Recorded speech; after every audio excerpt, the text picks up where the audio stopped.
मुसलमान समाज का संभवतः ठेकेदार बनना सही समझा है।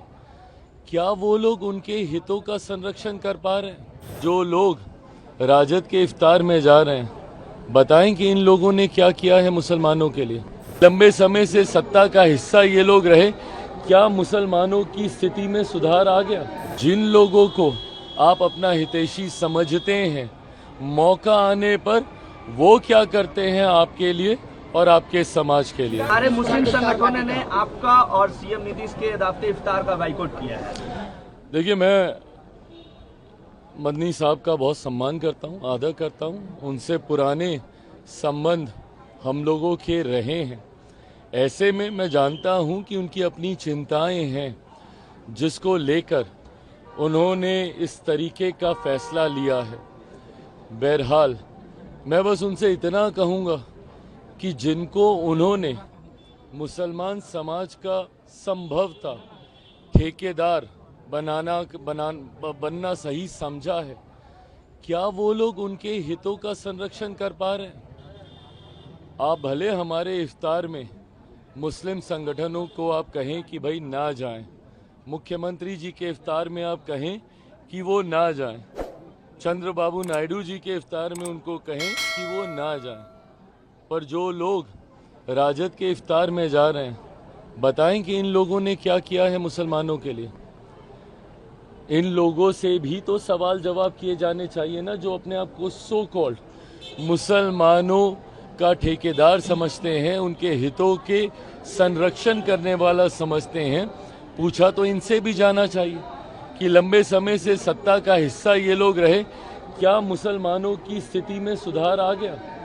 लंबे समय से राजद जैसी पार्टियां, सपा जैसी पार्टियां जो अपने अपने राज्यों में सत्ता में रहीं, क्या किया इन लोगों ने मुसलमानों के लिए?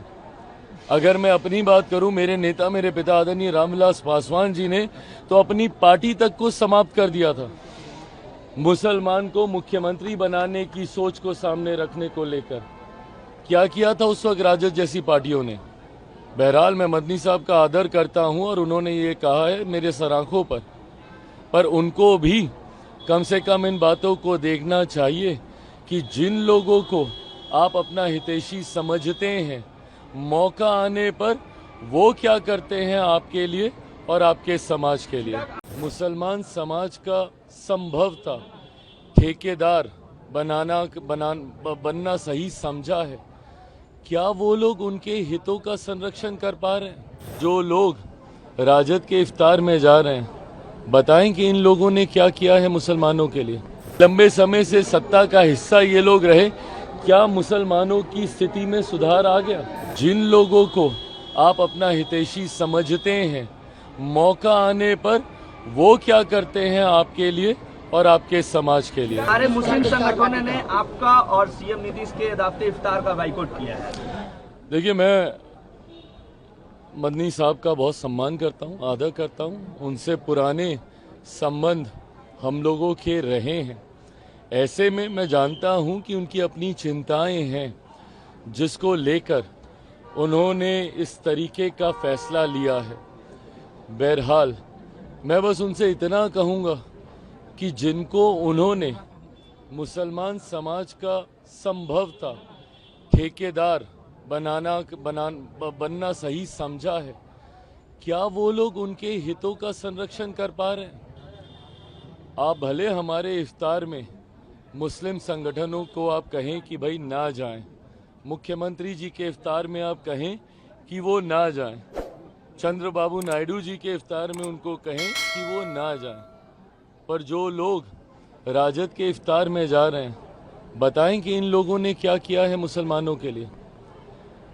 इन लोगों से भी तो सवाल जवाब किए जाने चाहिए ना, जो अपने आप को सो कॉल्ड मुसलमानों का ठेकेदार समझते हैं, उनके हितों के संरक्षण करने वाला समझते हैं।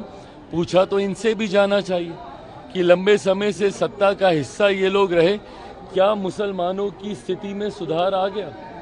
लंबे समय से राजद जैसी पार्टियां, सपा जैसी पार्टियां जो अपने अपने राज्यों में सत्ता में रहीं, क्या किया इन लोगों ने मुसलमानों के लिए?